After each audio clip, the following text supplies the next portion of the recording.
So hey family, welcome back to my YouTube channel. I hope आप सभी अच्छे होंगे। तो फैमिली, आज मैं आपको बताने वाली हूँ कि जो माइक्रो टीचिंग होती है उसका जो पूरा फॉर्मेट होता है या फिर किस टाइप में उसकी जो नोटबुक बनती है वो बनती है। ठीक है, तो सबसे पहले मैं आपको बताने वाली हूँ जो माइक्रो टीचिंग होता है वो क्या होता है। माइक्रो टीचिंग का मतलब होता है सूक्ष्म शिक्षण।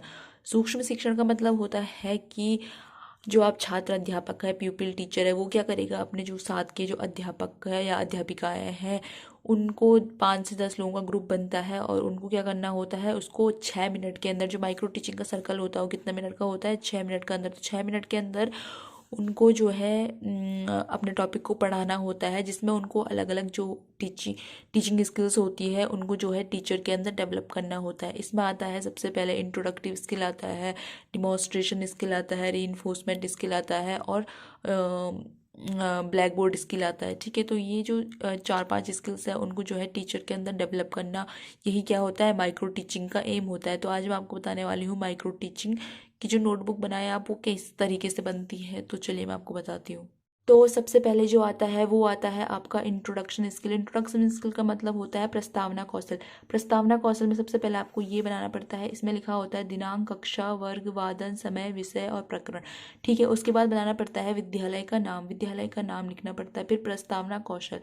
प्रस्तावना कौशल का मतलब होता है कि आप जो आज टॉपिक पढ़ाने वाले हो उससे रिलेटेड आपको क्या करना पड़ता है, पहले बच्चों से उनके जो प्रीवियस नॉलेज है, पूर्व ज्ञान, उससे रिलेटेड कुछ क्वेश्चन पूछने पड़ते हैं। जो प्रस्तावना कौशल होता है उसमें लगभग आप मिनिमम जो है 4 क्वेश्चन पूछते हैं और मैक्सिमम आप 5 या 6 पूछ सकते हैं, जैसे आपका टॉपिक होगा उस हिसाब से। ठीक है, तो जैसे यहाँ पे लिखा है पौधे के भाग, तो यहाँ पे लिखा है सबसे पहला क्वेश्चन, जैसे ही छात्र अध्यापिका क्वेश्चन पूछती है कि मनुष्य को जीवित रहने के लिए क्या आवश्यक है, तो बच्चे उत्तर देते हैं जलवायु और भोजन।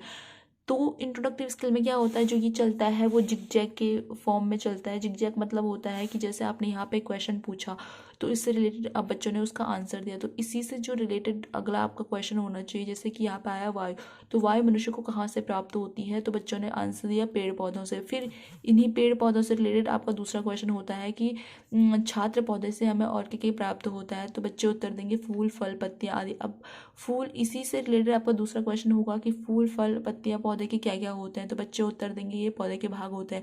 फिर आपका लास्ट में जो है आपको अपने टॉपिक पे पहुंचना होता है, तो हम अपने टॉपिक पे पहुंचिए पौधे के भाग। तो छात्रों पौधे के भागों को विस्तार से समझाइए, तो छात्र नहीं समझा पाएंगे, वो क्या हो जाएगा, समस्यात्मक प्रश्न बन जाएगा। तो इतना आपको क्या करना पड़ता है, इंट्रोडक्टिव स्किल में इतना सब आपको करना पड़ता है। इसके बाद क्या होता है, यहाँ पे माइक्रो टीचिंग में इसका एक मूल्यांकन सूची बनती है। यहाँ पे आता है प्रस्तावना कौशल के घटक और यहाँ पे आता है मूल्यांकन। ठीक है, तो मूल्यांकन में लिखता है न्यूनतम सामान्य और अधिकतम। न्यूनतम में 0, सामान्य में 1, 2, 3 और अधिकतम में 4, 5, 6। प्रस्तावना कौशल के घटक लिखते हैं यहाँ पे कि विचार, कथन तथा प्रश्न श्रृंखलाबद्ध थे, कथनों का विषय वस्तु व उद्देश्यों से संबंध था कि नहीं था, पूर्व ज्ञान से संबंधित प्रश्न पूछे गए या नहीं पूछे गए, शिक्षक विद्यार्थियों में रुचि और प्रेरणा पैदा कर सका, प्रस्तावना अवधि उपयुक्त थी यानी कि 6 मिनट की अवधि उपयुक्त थी या नहीं थी, उद्देश्यों के अनुसार सहायक सामग्री का उपयोग किया गया। तो ये प्रस्तावना कौशल के घटक होते हैं। इसके बाद जो आपका इवेल्युएशन करता है, जब आप पढ़ा रहे होते हैं तो पीछे आपके जो है टीचर बैठा होता है और साथ में एक जो है स्टूडेंट बैठा होता है, वो आपका जो है इवेल्युएशन करते हैं। दूसरा जो कौशल है वो है आपका डिमॉन्स्ट्रेशन स्किल, प्रदर्शन कौशल। इसमें भी आपको एक टेबल बनानी पड़ती है, इस प्रकार से दिनांक, कक्षा, वर्ग, वजन सब लिखना पड़ता है।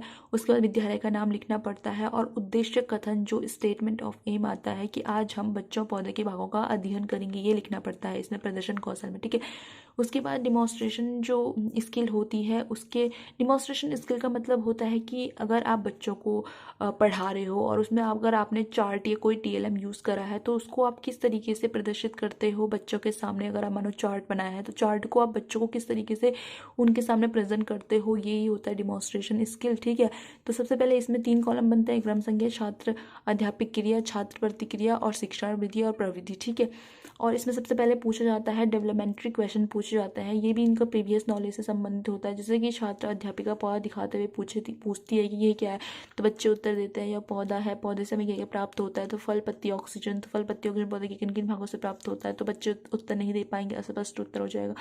तो फिर हम छात्र अध्यापिका का यहाँ पे क्या आता है, कथन आता है कि छात्र अध्यापिका जो है उसके बारे में समझाती है। इसमें जो एक टेबल और ऐड हुई है वो है शिक्षण विधि और प्रविधि। इसमें आपको बताना पड़ता है कि आपने कौन सा जो मेथड है वो यूज़ किया है, टीचिंग मेथड।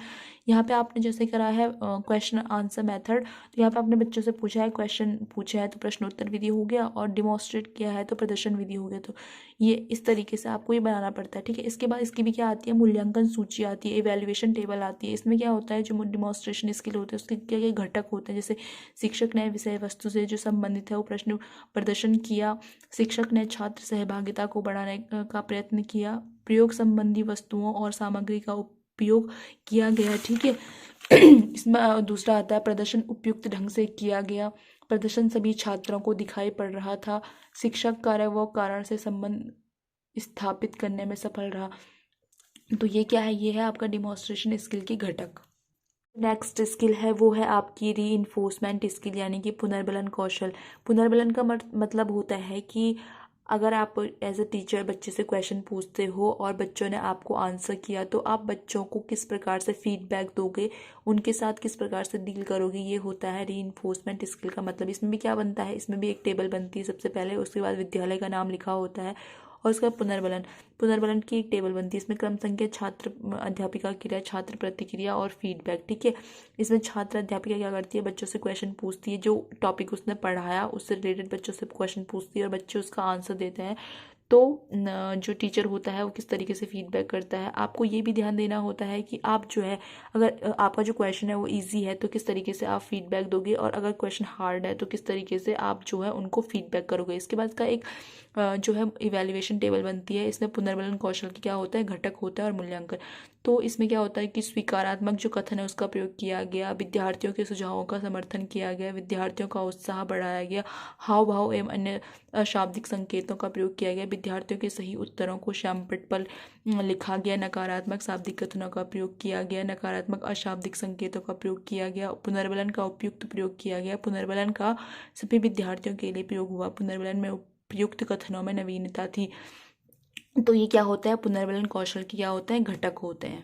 नेक्स्ट जो स्किल आती है वो आता है आपका black board skill. Black board skill का मतलब होता है कि जो आप जो है ब्लैक बोर्ड पे लिखते हो वो आपने किस तरीके से लिखा है, आपका जो अक्षर है वो बड़े हैं छोटे हैं, आपने जो ब्लैक बोर्ड पे लिखा है वो क्लियर बच्चों को दिख रहा है कि नहीं दिख रहा है।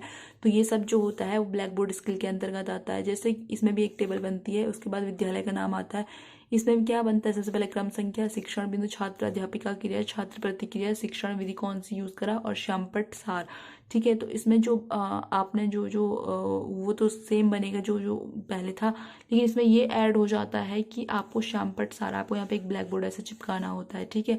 जो जो आपने मतलब जो जो आपने टॉपिक पढ़ा है उसके बारे में जो जो आप ब्लैक बोर्ड पे लिखते हो वो ऐसे करके यहाँ पे कॉपी में चिपका देना होता है। एक ब्लैक जो है वो लेके चार्ट लेके चिपका देना होता है कॉपी में, ठीक है। इसके बाद इसके क्या होता है, घटक होता है कि लिखावट में स्पष्टता थी कि नहीं थी, श्यामपट्ट की स्वच्छता थी कि नहीं थी, दो शब्दों के बीच में कितनी दूरी थी, अक्षरों का आकार क्या था, श्यामपट्ट पर खड़े होने की जो स्थिति थी वो कैसी थी, मुख्य बिंदुओं को रेखांकित किया गया कि नहीं किया गया, और सीधी पंक्ति में जो है ब्लैक बोर्ड पर लिखा गया कि नहीं लिखा गया। तो ये होता है ब्लैक बोर्ड स्किल। तो मेन जो है यही स्किल्स होती है जो टीचर्स में माइक्रो टीचिंग की जो अंदर होता है वो बच्चों को क्या किया जाता है, सिखाया जाता है। तो आई होप आपको मेरी ये वीडियो अच्छी लगी हो। अगर वीडियो अच्छी लगी है तो चैनल को सब्सक्राइब करना, वीडियो को लाइक करना, और किस तरीके से आपको और अच्छी अच्छी वीडियोस आप चाहते हो कमेंट में मुझे ज़रूर बताना। धन्यवाद।